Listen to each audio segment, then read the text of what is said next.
This program is brought to you by the partners of A Rood Awakening International. Help others find truth. Support A Rood Awakening International today. Well, guess what, Torah fans? Saudi Arabia is now open for tourists to come and see the real Mount Sinai, the split rock, and walk the route of the Israelites. Yes, and tourists are even discovering ancient artifacts on the tour because they're just laying out there in the desert. Ryan Morrow and Logan Kiesewetter show you how to take advantage of this rare and exciting new frontier in biblical tourism. Because it's the end of the sixth day, the sun is set, and this is Shabbat Night Live.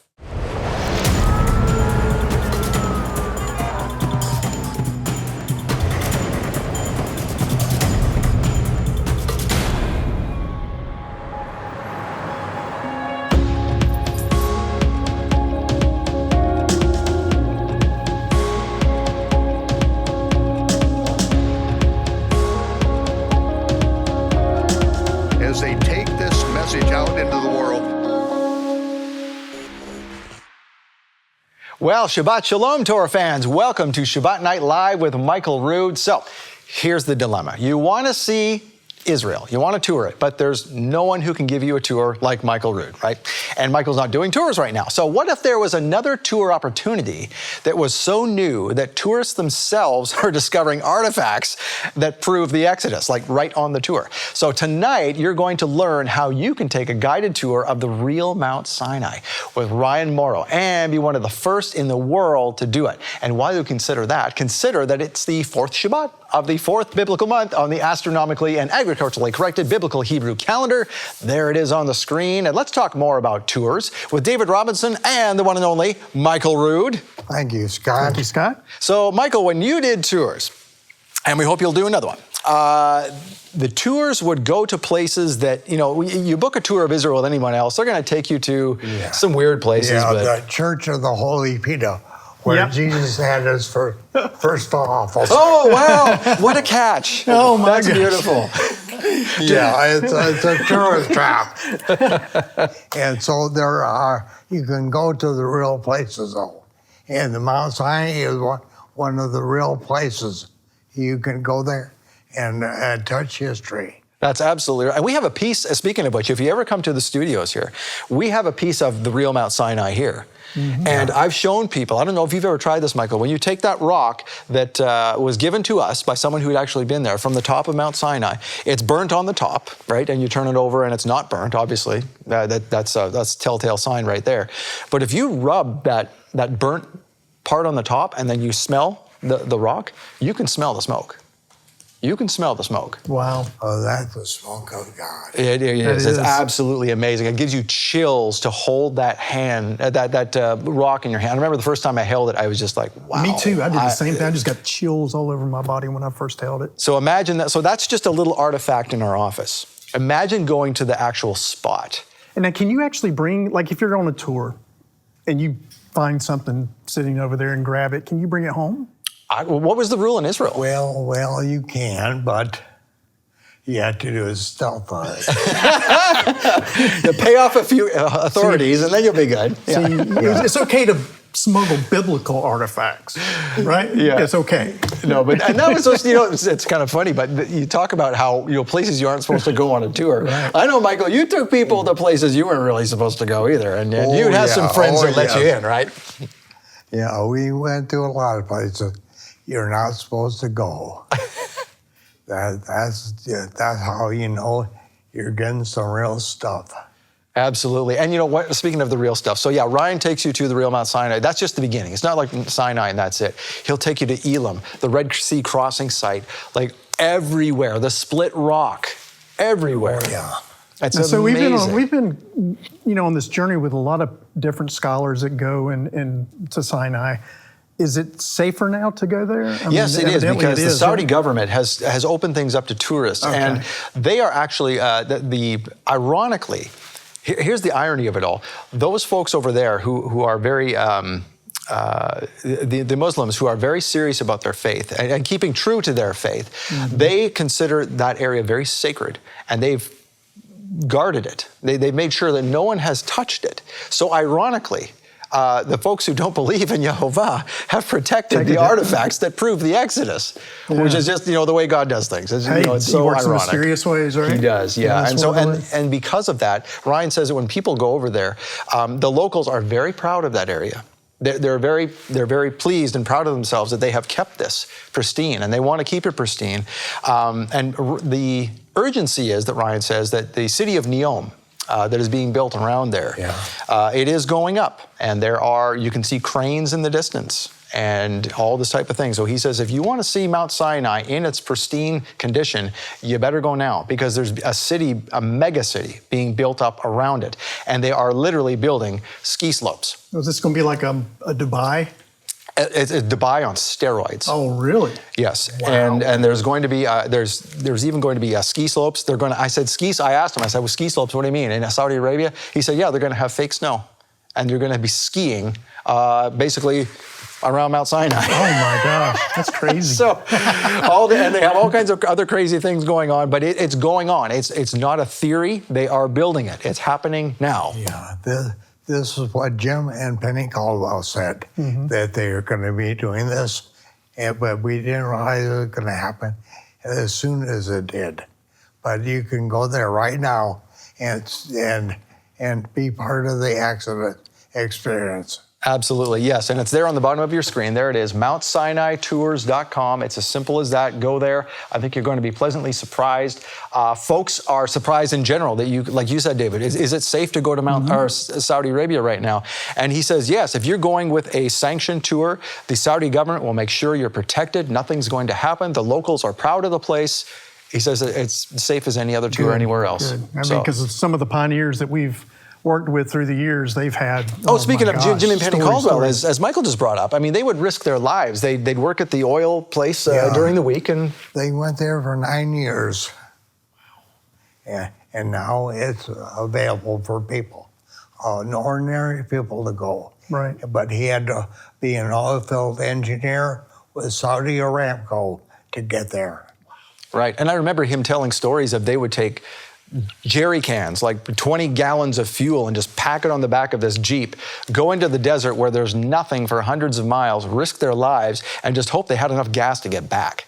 Wow. Just to find the real Mount Sinai and to find the Split Rock and all these places. Amazing. Incredible.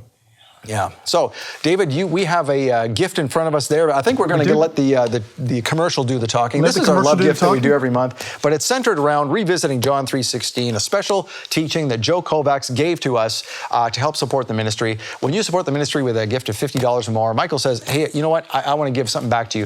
And courtesy of Joe, this month, this is going to be yours in addition to some other gifts. But like we said, we'll let the commercial do the talking.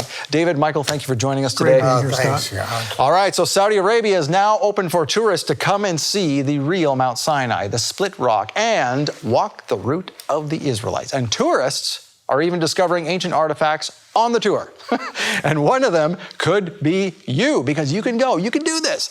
So we'll find out how to do that tonight on Shabbat Night Live. So stay tuned. The Kiddush with Michael is next.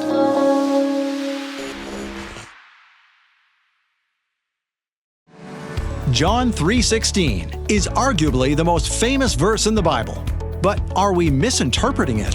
Joe Kovacs presents a thought-provoking teaching that re-examines what the verse really means, how we should understand it, and why a proper interpretation of it is vital to understanding Yehovah's view of the world and the sacrifice of his Son.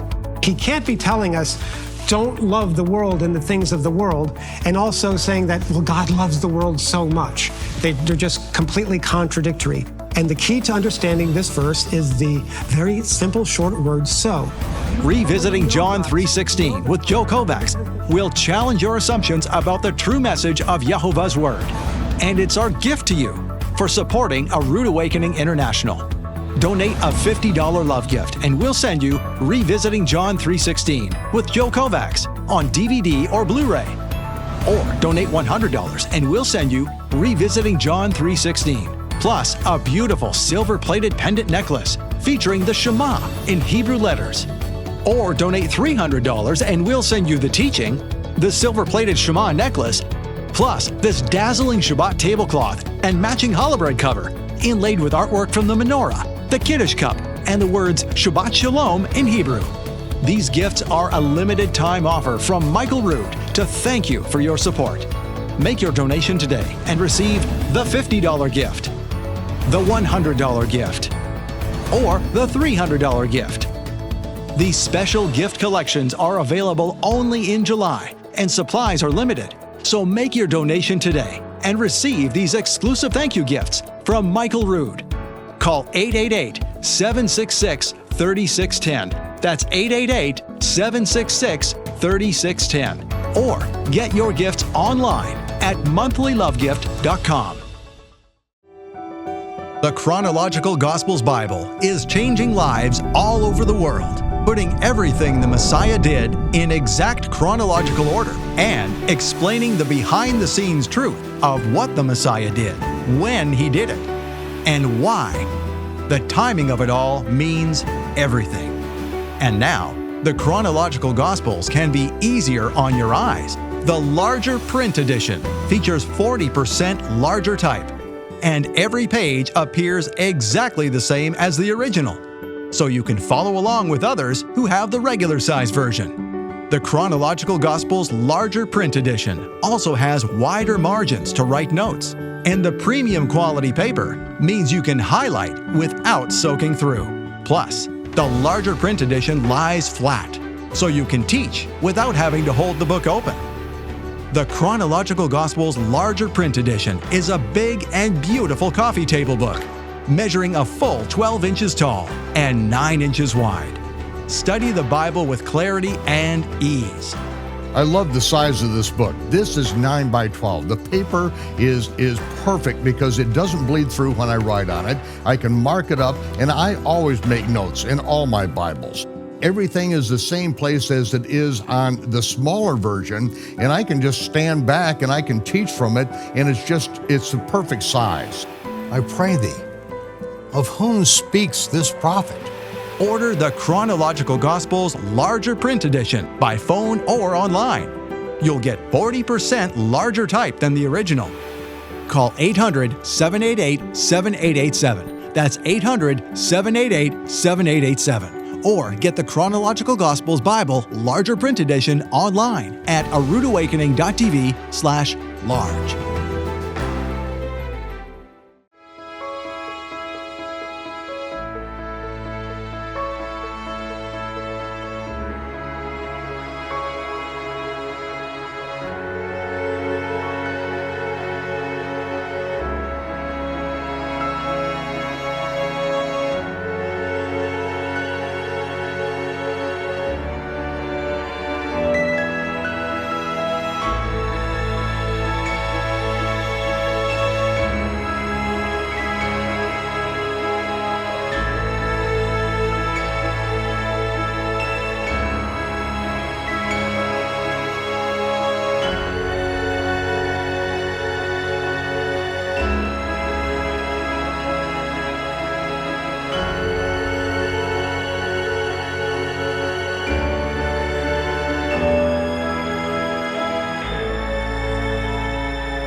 On Friday, the 6th day of the week, the markets in Jerusalem are filled with challah that is done differently than it is any other day of the week.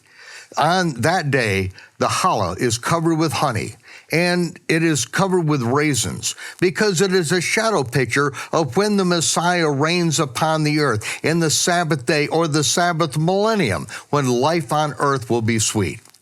Yeshua, the last night that he had with his disciples before his crucifixion, he took bread and he blessed the Most High, and he said, Baruch atah Yehovah Eloheinu melech haolam, hamotzi lechem min haaretz. Blessed are you, Yehovah, our God, King of the universe, who brings forth bread from the earth. And he said, this represents my body, which will be broken for you. As often as you do this in remembrance of me. And so the sanctification of the Sabbath, the Kiddush that we do, sets apart this day and sets apart this very thing that we had rehearsed from the time that Yeshua gave this to his disciples. And then Yeshua blessed the Most High with this blessing that Melchizedek said to Abraham when he blessed the Most High, Baruch atah Yehovah Eloheinu melech ha'olam, Borei pri hagafen. Blessed are you, Yehovah, our God, the King of the universe, creator of the fruit of the vine. And Yeshua said, this represents the renewed covenant paid for in my blood. As often as you do this in remembrance of me. With that, we do exhibit the Lord's death and what he paid for our redemption until he comes.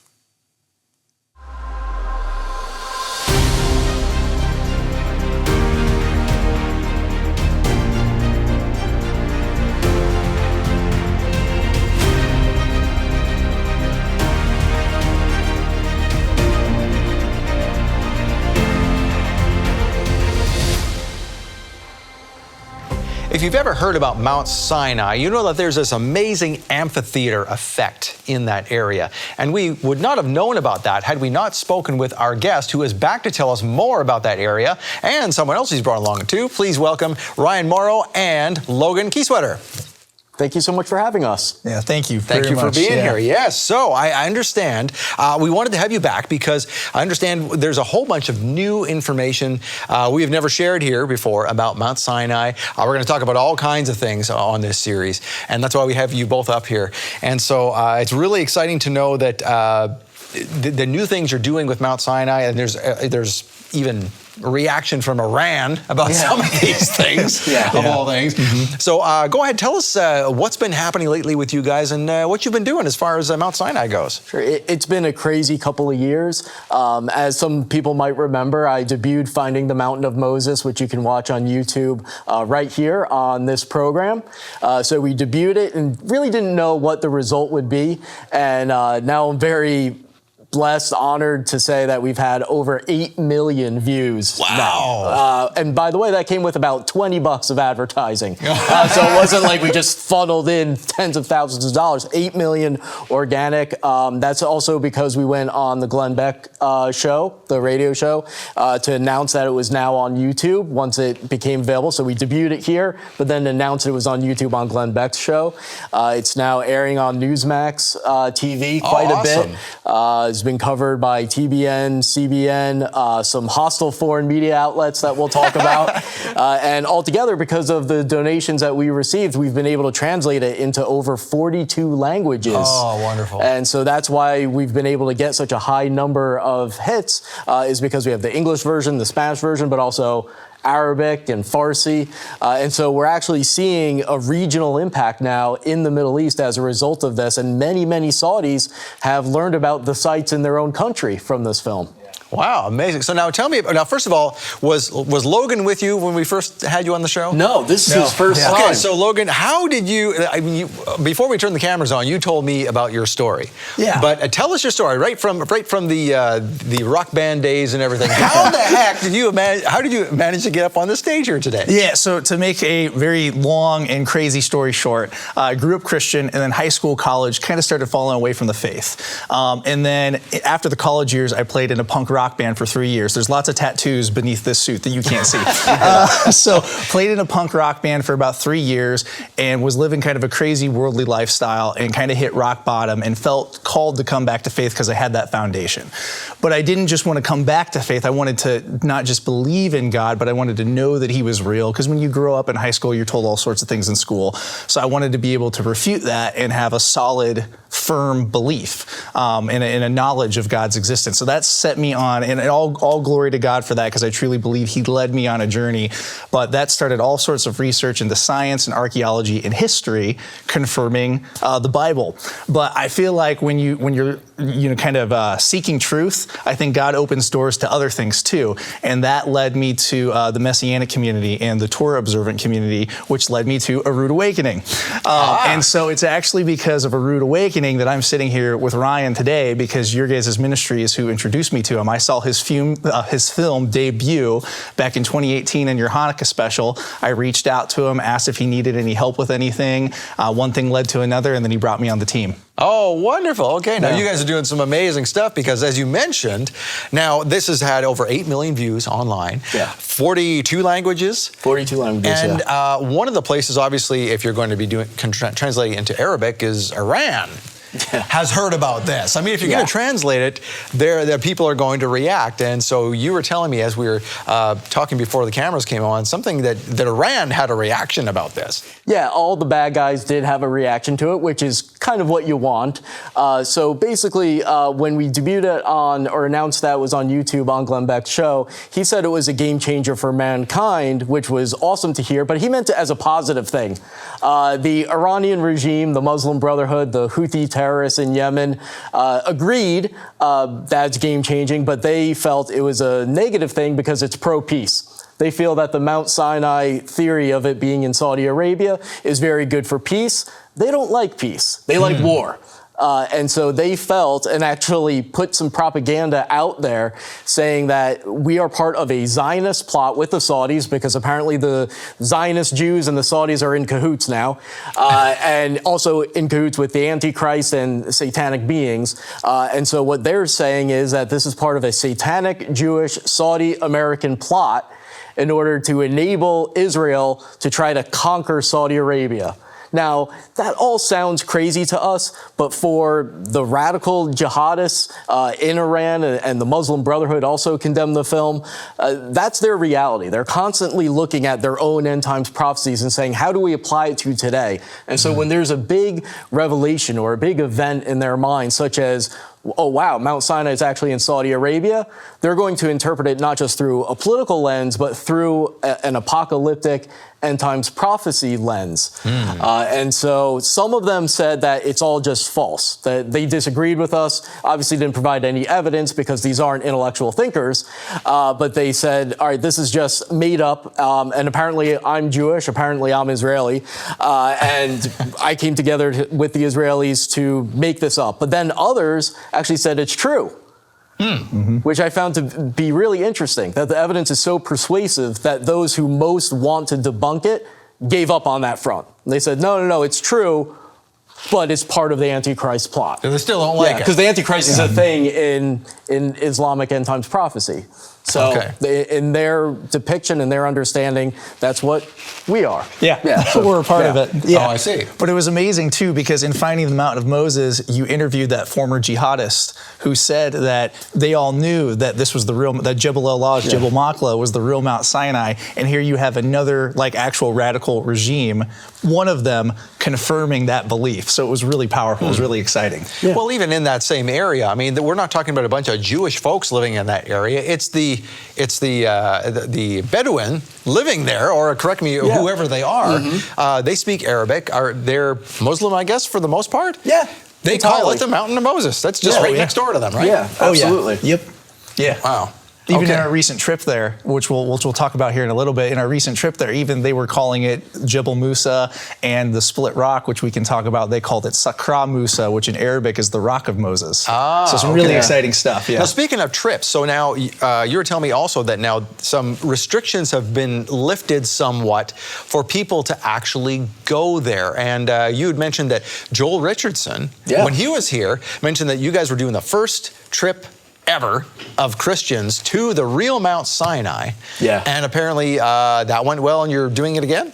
They allowed us to do this. I mean, this is another impact as a result of me working with you guys on releasing that film. I mean, the number of impacts is just, you can't count how many. And I really think that it contributed towards this change in heart on the part of the Saudis, because it's a major tourism opportunity. And it's also an opportunity for good PR. And the Saudis don't exactly get a lot of good PR. So for them, they have an interest now in having a limited number of Christians who they trust coming to these sites, even if they're not willing to acknowledge themselves that, yes, this is Mount Sinai. The Saudis won't say that, but they are now allowing tours where I can bring people like your viewers to Mount Sinai and to all the sites that we've talked about, Split Rock, Elam, the Red Sea Crossing, all of these locations, and they go and see it, and they can see it safely for the most part. It's still Saudi Arabia.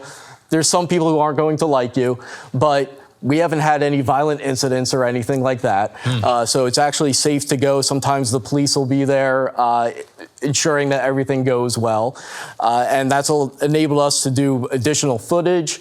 And so Joel Richardson, he was the guy that put together the first officially Christian tour in Saudi history. Christians had been there before, but there wasn't an officially branded Christian tour in Saudi history up until Joel put that together and then was nice enough to invite me on as a co-leader. So thanks, Joel, for that. And so we've just been doing a lot of work together and getting more footage. And one of the exciting things we were able to do with our footage was create the first ever depiction of the 10 Commandments being received at the real Mount Sinai in Saudi Arabia. Oh, wow. Okay, cool. So I understand we have that, and we can play that. Yeah. So can we? How long is it about? It's about 4 minutes. For 4 minutes or so. Okay, can we play that now? Yeah, please do. All right, cool. All right, take a look. Before the mountains were brought forth, moreover thou hast formed the earth and the world, even from everlasting to everlasting, thou art God. Alone Moses climbed the steep and jagged rocks of Mount Sinai, placing his feet in steps made without hands. And far up on those solitary heights, he drew near to the cloud that marked the place of God's presence. And it came to pass on the third day in the morning that there were thunders and lightnings and a thick cloud upon the mount, and the voice of the trumpet exceeding loud, so that all the people that was in the camp trembled. And Mount Sinai was altogether on a smoke, because the Lord descended upon it in fire, and the smoke thereof ascended as the smoke of a furnace, and the whole mount quaked greatly.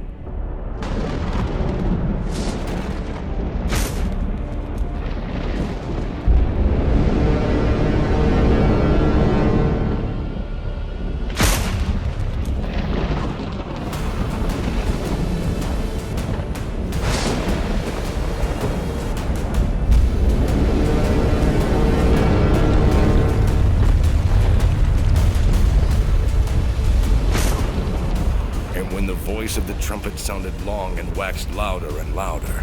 Moses spake, and God answered him by a voice.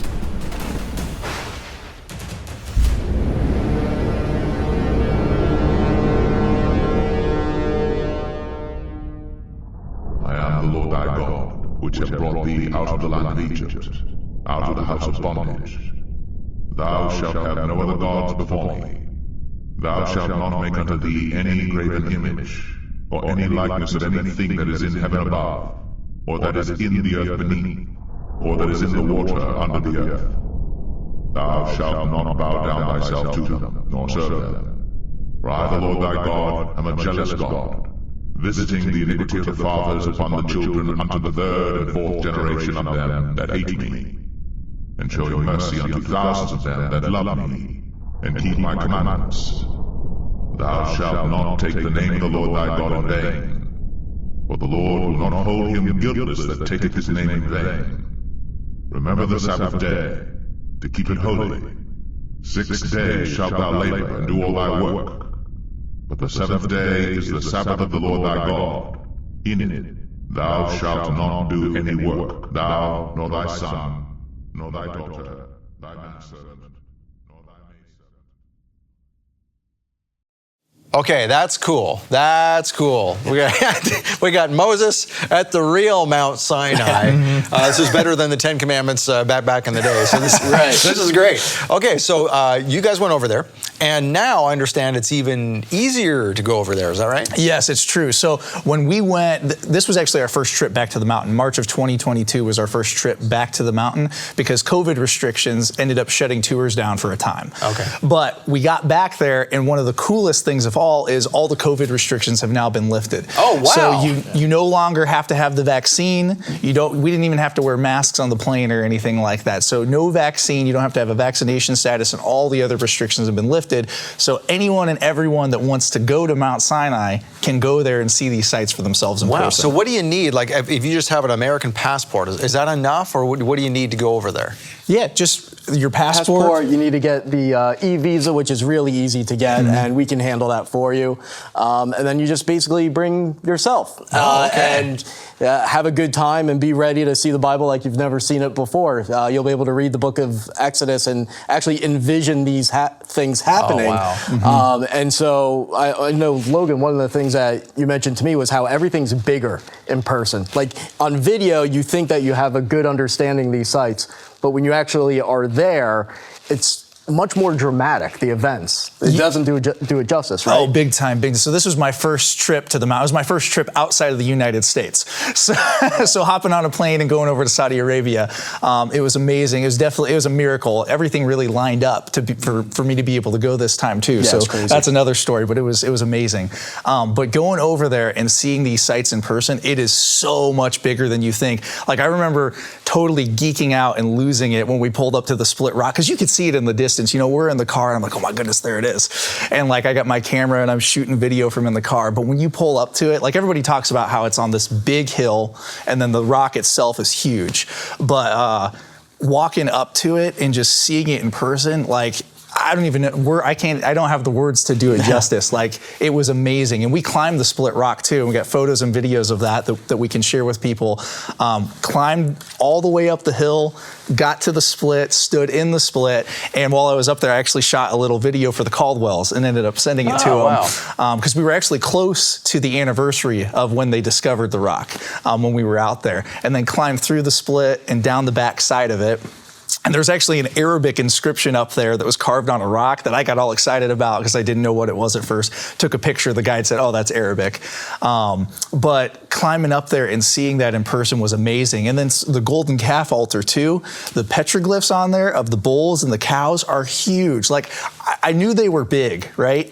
But like, I didn't realize they were that big. And when we finally got to that site and went inside the fence and we were like ants climbing all over it, taking pictures of all the petroglyphs that we could find. And the mountain itself, it was amazing. Walking up over the hill and like going down into the riverbed and then back up to the area where the altar is, the altar of Moses and the pillars. What was really also important that you got there, because I know one of the things that you pointed out was how much construction is going on now. That's true. As part of the Saudi Neom super city that they're building. Oh, that's right, yes. And so it's important that if you want to go, that you go soon, because we're worried about how the scenery might be affected. You want to feel like you're transporting back in time to the time of Moses when you go there, as opposed to seeing hotels and ski lifts and things like that.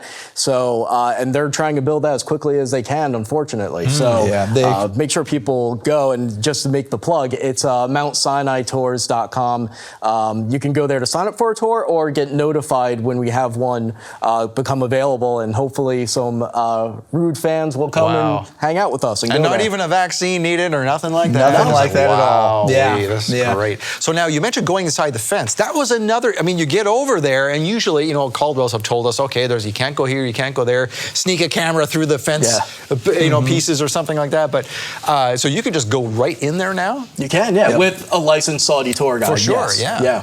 Now that's the key, right? So now the tours can go over, you don't have to sneak around and take pictures from afar, you can go right up to it. Yeah, as long as you follow the legal pathways that they've made available to us and some others, you can absolutely go there and go there safely. And odds are Saudis will come up to you and want to talk to you about, because they're very proud of this tradition. They are. That was remarkable. And just a quick funny story about the Golden Calf site. When we walked in, we just walked right into the fence, and then we walked over this one little section, and Ryan pointed out this area. He's like, that's where I climbed through last time. I was like, oh, that's awesome. But the local Saudis there, some of the stories that they tell, like it's their history, and they are very proud of it. We all hear it. Joel's talked about it, but it's like handed down to them, from their family, like through generations. And one of my favorite stories, I got a couple favorite stories, but one of my favorite stories was the first day we were there, the first day we went to the mountain. Hold that. Hold that thought. Let's tell that story right after the break, okay? All right, so we're going to keep you in suspense. Logan has a story to tell about the real Mount Sinai. You're going to hear it in a second. Thanks to you. Thank you for bringing him here. Thank you for bringing Ryan here. It's because of your donations we can even have these shows. That's how A Rood Awakening, that's how Shabbat Night Live works, is through your donations. This is how it happens. So if you are excited to hear about this information and want others to hear about it, please donate so we can pass this along to others, because other people donated so you could see this today. So we'll give you a couple minutes to do that. We'll be right back, and thank you in advance.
Thank you for your support of Shabbat Night Live. You know, this is really great information. Since Michael has been recovering from a stroke, you know, obviously there has not been a tour of Israel for a few years now, and then COVID hit, of course, and so that slowed things down. And so with Israel having so many restrictions, and with guys, Saudi Arabia not, you know, maybe this is the time for people who, and there's been a lot of people who have been asking about, well, when's Michael going to do another tour? The honest answer to that is we don't know. But maybe we do tours of Mount Sinai instead. I mean, this is cool. With Saudi opening up like this, not requiring anything as far as, you know, the COVID restrictions go, and being so welcoming, and it being such a new thing for the people there who are genuinely excited to see us. Yeah. I mean, why not? I mean, this sounds really cool. Now, Logan, before the break, you were going to tell a story about what one of the locals told you. So go ahead, tell that. Yeah. Okay, so absolutely. So it was the first day that we arrived at the mountain. And so we were walking up to the mountain, parked the vehicles, and what we were going to do is, you know, there's the riverbed that descended from Mount Sinai that's now dried out. So what we were going to do is we were going to walk down into it, come up the other side onto the hill, and then walk up to like kind of the main, what would be like the sanctuary area, as some have referred to it, where the altar of Moses and the pillars are. And so we get through the riverbed, we get up on the hill, and I'm walking up there, and I know what's up there. And this local guide's walking with me. Now, he doesn't know that I know any of this stuff. He doesn't know that I've researched it, or he might not even know that I work for Ryan. He just knows that I'm there, probably a tour attendee, right? And so we're walking up to the altar, and this was really, really cool. He kind of turns to me and he says, "This is where they made sacrifices to the god." And he said, bulls and sheep, you know, kind of motioning about the lines there, the L shape. And then he paused for a second. And he kind of looked over me a little bit more, and he said, "The Jewish people." And that was amazing because you hear all these stories, like people like Dr. Kim and other people who had gone there, and the Saudis had said, oh, the Yehud, the Jewish people had done this or put this here. But to walk up to that site and to be walking with a local there and to have him tell me that, explaining what this site is, was a really profound moment for me. And I was like, oh my goodness, this is amazing. And later when I got back from the trip, I did get on a phone call with Jim and Penny Caldwell just to update them about the trip and tell them how it was. And when I told them that this Saudi had told me what that site was and what it was used for, they freaked out. Because even though the Saudis had said, oh, the Yehud did this and the Yehud did that to people like Dr. Kim, they never thought a Saudi would say something about the altar site like that. And so they said they were thrilled to death by that. And so it was really exciting. And there are many other stories too with the locals, but it was so amazing to go there because there's things that a lot of people haven't seen before. Like we went to these different sites that had these stone structures, and there were new discoveries made on the tour by Ryan and by tour attendees. So new discoveries, we're talking about stuff that the Caldwells never saw, Dr. Kim never saw. Even like people like Joel Richardson have never seen. I mean, even Joel told us about things that he found that people have never seen. So tell us, what new stuff did you find that no Westerner has really talked about? Well, there were the big man-made structures that we don't really know the purpose of. They look like it looks like evidence of an encampment over by Split Rock, which is the same area. Imagine that. Yeah, right. And you know what? When you look at where the land is smooth from the water coming down from Split Rock, it's actually the encampment is like over to the side of it. So even that lines up, because if you have the encampment in the way of the water, the story doesn't work. But you have the encampment just like one valley over, and it's really sophisticated, like to the point where I had seen it, I think, twice before, and I was just focused on the circular structures in front of me. But then when I was there on the last tour, I took more time to look at it, and I didn't realize that it goes all the way out into the plain. Into the plain up there. And it all follows the same pattern. I mean, there was a sophisticated, large population there. And as far as we know, there's been no accounting for what that population is except for the Bible. We also spoke to a local Saudi woman who said, I forget what she said the Split Rock area was called. The Labyrinth. The Labyrinth. And I said, well, why do they call it that? Because there's so many geysers. Where water shooting up through the ground, which matches the Split Rock. So why is it so dry there today? I mean, what is just all the geysers dried up or something? Or? Well, what she was saying is, so one person, I think it was originally Dr. Glenn Fritz at one point, posited a theory that you're in this dry area, right, where the Split Rock is, and it's a super arid area, but beneath the ground are reservoirs of water. And so he had this idea that Moses goes up and strikes the rock, God creates an earthquake, which creates a fracture, like a fault that goes down to the geyser, or goes down to the aquifer, and then it launches out. The water launches out because it's under pressure. That was one of his ideas. Well. Yeah, you can actually go on YouTube and look up an artesian well, and you'll actually see that this happens sometimes in nature. Obviously, not in the way that it happened. The Bible describes it. It's not like they all had Moses there and saying, "Watch this," and then struck it with his rock. But these things that are these artesian wells, you can see the power with which the water can burst forth, and it really helps you envision what went on at the Split Rock. By the way, one of the criticisms of the Split Rock is that people will say it's a hoodoo, which means a natural formation of rock that just looks kind of odd because of the wind over a long period of time shaped it. And that's a criticism that you'll get. And we were looking into that, and we found on one of the scientific websites, they said, well, hoodoo can also be formed by running water. So if the critics say, oh yeah, that's a hoodoo, okay, yeah, you're right. That's kind of the point. Yeah. But see, this is the thing where you were mentioning the grandeur of all these things and how big they actually are. Like a hoodoo, if you go to, I lived in a place in Canada called, it was very near to this place called Drumheller. This is where they find a lot of the dinosaur bones. All this type of thing. In fact, one of the movies, the latest Ghostbusters movie, the sort of the revamp of the Ghostbusters, that was filmed there. So when you see those valleys and all those strange formations, that's where it is. And again, they find dinosaur bones there because it just, the water has eroded and the bones are just kind of sitting right there. But the hoodoos are there, and that very name. And it's like these towers of rocks that look huge, and you get up to them, and they're only as tall as you are. They look like they're 40 feet tall, but they're 6 feet tall. And you stand beside them, and people are, it shocks them when you see a picture of that. But this, this is on another level. This is a huge. I mean, how big is a split rock? It's like gotta be 50 feet maybe? Yeah, 50, 60 feet. It's massive. When I was in it, I took my camera and pointed it up and shot a photo up through the split.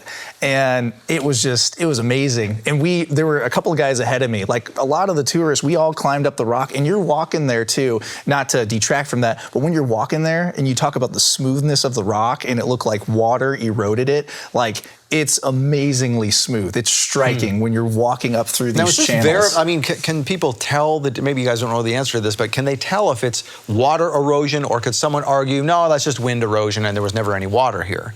Well, I'm sure that's probably what they would argue, is that it was through wind. But I mean, you look at it, it looks just like a river came down from that rock. And you can see it extends into the valley area, so you can actually like trace where it went, and you can see it goes to, there's even like a little oasis where there used to be water, and you can see where water would actually fill into that old oasis and form like a little lake. So even the topography of the surrounding area is really interesting. And keep in mind, again, the evidence of encampments. So what was going on there in this spot in the middle of nowhere near this giant split rock that would draw a population to say, hey, this is a good spot to camp. The only thing I can think of is water. Right, and not right there, but in the next valley over. Right, exactly. So they're not in the way. They didn't drown from it. They camped right exactly where you would assume they would. And I'm understanding there's some evidence of wells around that area. Is that right? Or is that in a different area? That's at Mount Sinai itself. That's Mount Sinai itself. Yeah, okay, right. Yeah. Right, okay. Now, you mentioned that, so there's this population of people that are in the middle of nowhere that now, of course, is being built up. But for thousands of years, it's just, it's like a museum in the dry, arid area.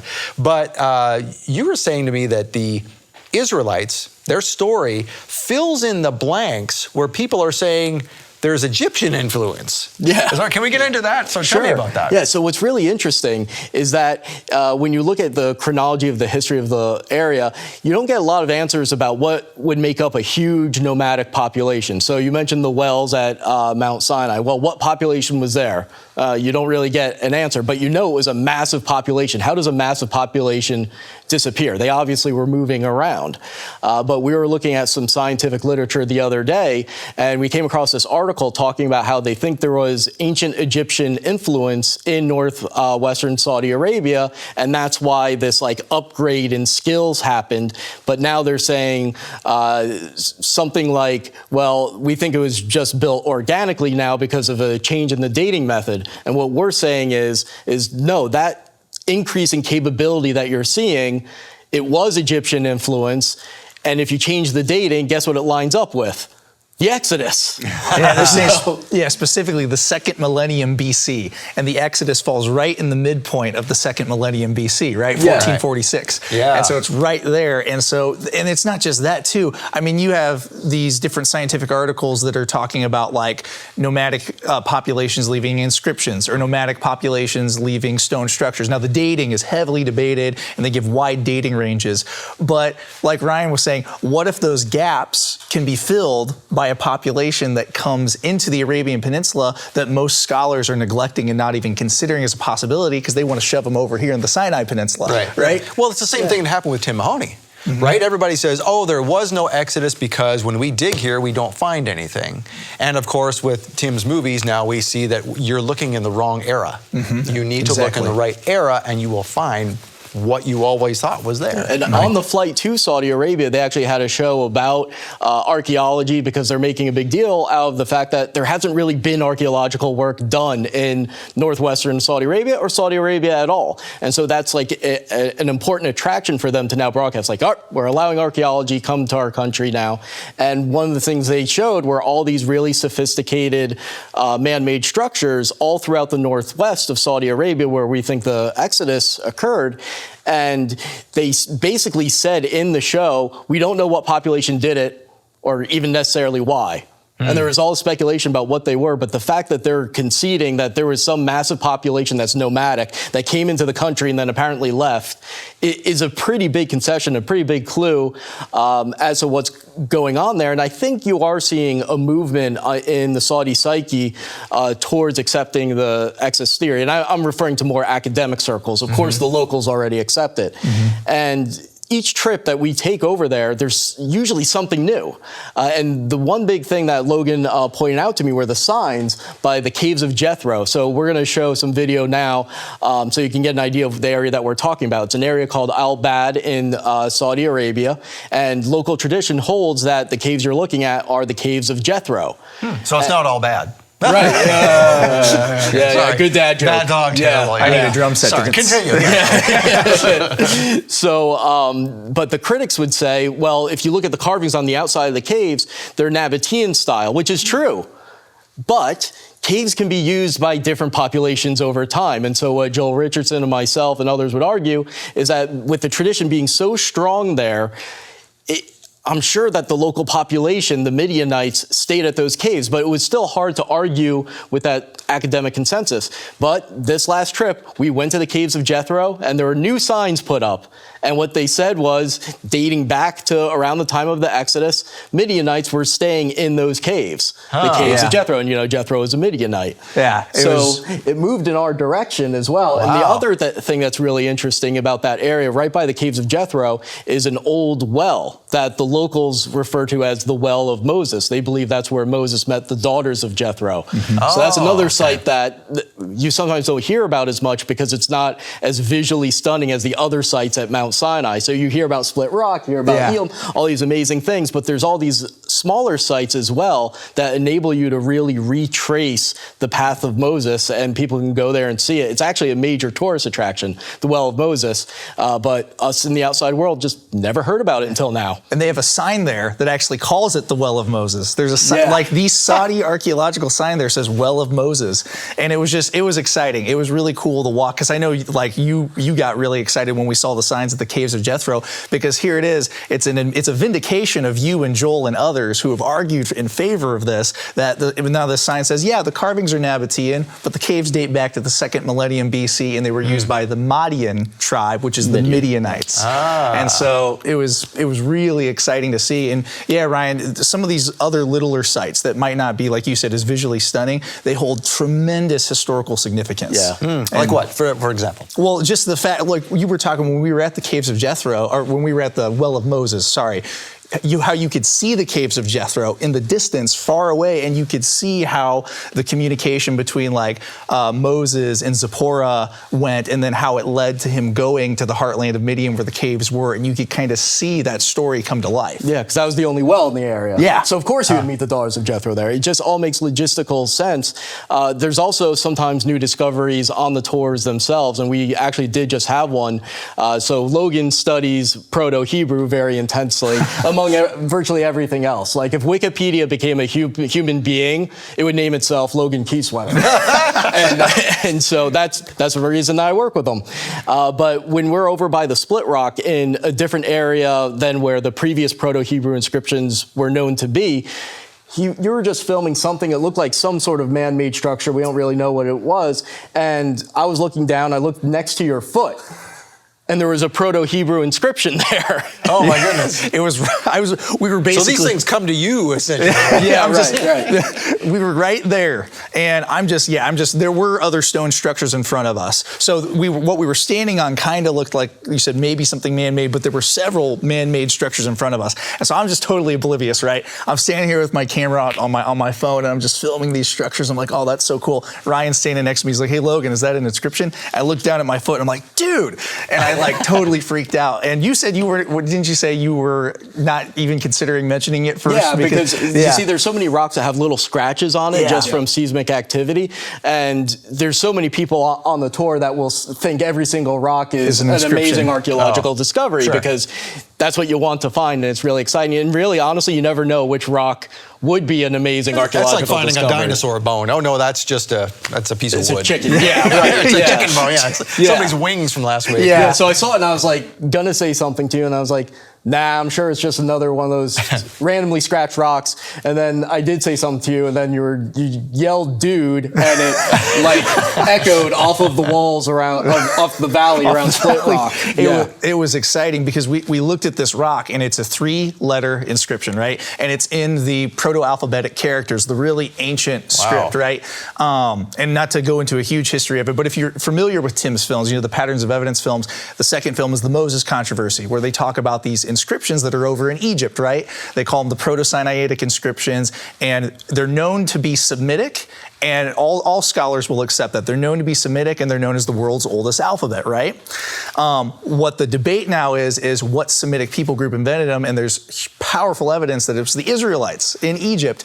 Well, if the Israelites invented the alphabet in Egypt, and then later it shows up in Canaan, which became Israel around the era of the conquest, doesn't it logically follow that they would bring it with them to Arabia, where they stayed for 40 years? So there's all these inscriptions in there that scholars like Dr. Miles Jones, who you guys have had on your show, have argued and provide evidence for showing that they're a direct offshoot of the Proto-Sinaitic in Egypt, these Arabian inscriptions. And so we found this inscription there, 3 letters, and we're looking at it, and in the car on the way back to the hotel, we're like, oh, what are these letters? So I have these books with me. I got Miles's book here, and then Dr. Douglas Petrovich's book, The World's Oldest Alphabet, right? And he's one of the scholars that argues in favor of Hebrew being the oldest alphabet. So I'm looking through his charts, which I have saved on my phone, and I'm like, I think this is this letter, and this is that letter, and this is that letter, and Ryan and I are coming up with these guesses of what these letters could be. Well, later, we hop on a Zoom call with Miles, and he confirmed our reading of the inscription. He confirmed our letter designations of the inscription, and he said it's definitely Proto-Hebraic, which is really exciting. He thinks one of the letters is an ayin, he thinks the other one is a mem, and the last one is a het. And depending on which way you read it, he said you can definitely translate it as a Hebrew word. And so it's kind of preliminary right now, so I don't know. What did he say? Well, he said if you read it one way, that he thinks it says leaven, which Hebrew word does have some significance with the books of Moses, with the Torah, but he said it could be a name, and it's in this area where there's all these stone structures. Are they graves? Is it naming someone who's buried there, or what exactly is it? But the exciting thing is it's definitely Proto-Hebraic, and you can get an intelligible translation from it using Hebrew as the language, which is really exciting. That's amazing. Now, I'm sure there's a lot more we could tell, but we're out of time, apparently, so we need to come back next week and talk more about this kind of stuff. We have all kinds of topics we're going to talk about, but we'll talk more about this next week, so you guys can come back. Is that all right? Yeah, absolutely. So Logan, Ryan, thank you for being here. Thank you for being here. Thank you for bringing these guys here. And again, if people want to go to tours, you go to Mount Sinai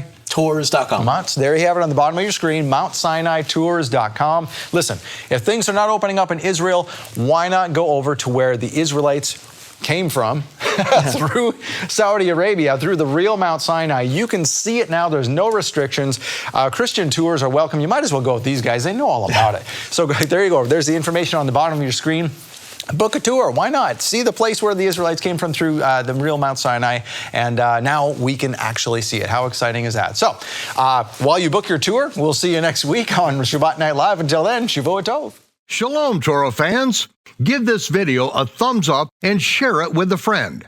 Tap the subscription button and the bell icon, and I promise to update weekly with in-depth biblical research.